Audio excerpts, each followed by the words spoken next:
When I was up north, that'd be a sunscreen day, nice and warm. What would you like to talk about? Anything? Yeah, Coach, right here. Just was curious about what the conversations were like with Jaden this offseason, about what you guys really wanted to focus on with him this spring. If you could just go into some detail about that. Yeah, I think, when Jaden made the decision to come back, I think there's, a number of things that are on the table for discussion. And, you start with, the physical development, right?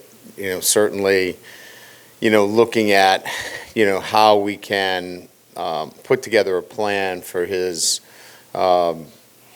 strength and conditioning.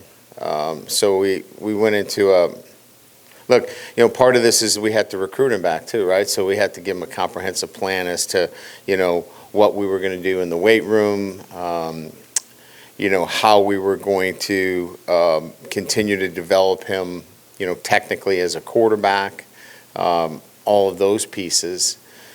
And then, utilizing the resources that we have here. We have VR, we have the ability to, train year-round, having receivers here for him. It was really just having a comprehensive year-round training program for him right here, and then providing him the opportunity to do other things as well. As you know, he went out on the West Coast and trained with other elite quarterbacks, providing him the contacts to do that. So I think more than anything else, it was just really continuing the development of a quarterback that's in that stage. And when we were able to meet and he saw that we had a comprehensive plan, I think it helped him make his decision. Coach, what would your analytics tell you about the guys that were with you at this time last year, where they're at now, strength and conditioning wise, and do you like where they're at? Oh yeah, it's quite different. I can give you a couple of pieces of information not this past Friday, but the Friday before we left. We had 9 players run 20 miles an hour or more. We only had 1 at that second practice the year before. So that tells us a little bit about our speed and strength, being much more deeper within our entire team. I think we've looked at all of our numbers, and it's pretty clear that, our football team is bigger, faster, stronger. Now, you've got to be able to translate that as well. We clearly feel like we've addressed some depth needs, but you wouldn't know that today. We've got 8 healthy linemen out there, so we're actually in a different position than we were last year, and that we have to be a lot more careful in terms of what we're doing. We've got some help on the way, which will help us during the season. But I think each year what we're looking for is what you mentioned. We want to be physically stronger, faster, bigger, faster, stronger as a team, and we are. Brian, when Deshaun Womack signed, y'all said you envisioned him kind of as a jack linebacker. He seems to have put on quite a bit of size at this point. When he is healthy, do y'all still see him there? Maybe at defensive end. I think he's got some flexibility as a guy that could play the big end position, but we haven't ruled out how we play him. Is he a stand-up 2-point player in a manner that he's 100% of the time a jack linebacker? No, probably not. But it doesn't mean that we can't be in 4 down and he can stand up and drop in a limited fashion to change the looks up, because he is so athletic. So your observations are right on, but we think that his athletic ability still lends itself to having some of the traits necessary to, put him in a hybrid position.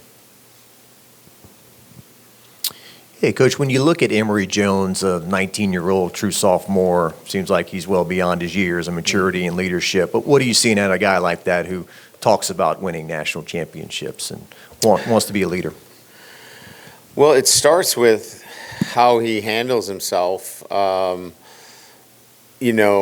from the field. I mean, he makes good choices, good decisions. He's never on a list. And when I say a list, he's never on an academic report. He's never on any of the lists relative to being late to anything. He's reliable.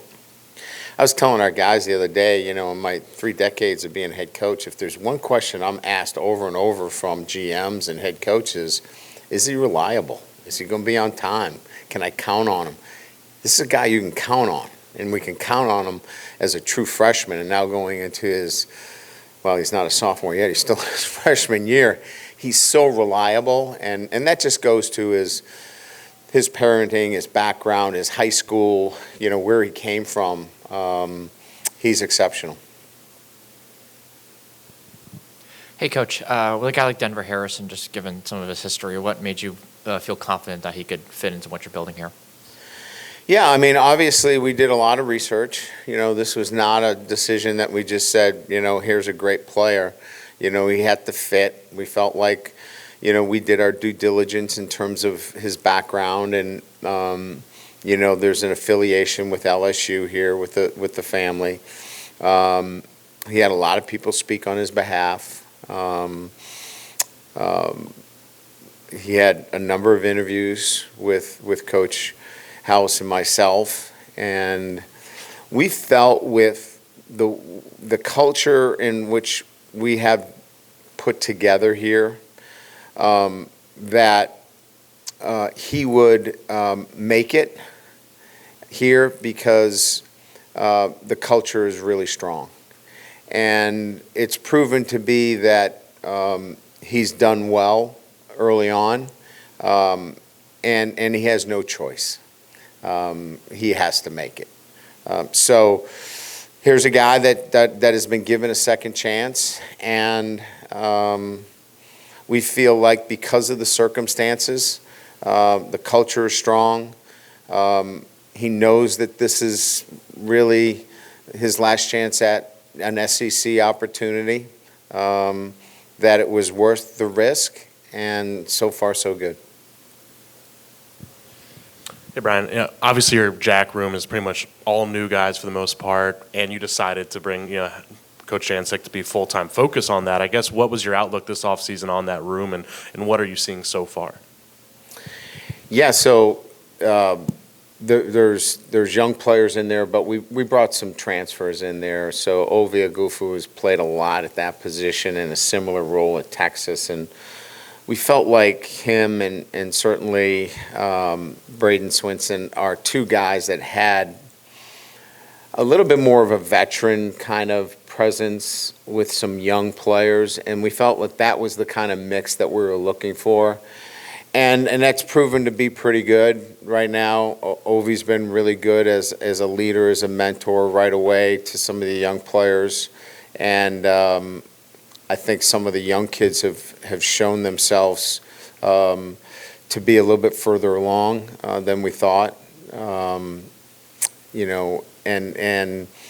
that will be a position that continues to evolve, but I think we wanted somebody coaching that position on a full-time basis because of certainly, you look at what we're asking that person to do. It's hard sometimes for the defensive line coach to break away all of the responsibilities of that position in terms of coverage and such when you're coaching the interior. So that's why we wanted Coach Jancic to be focused on that with the special teams.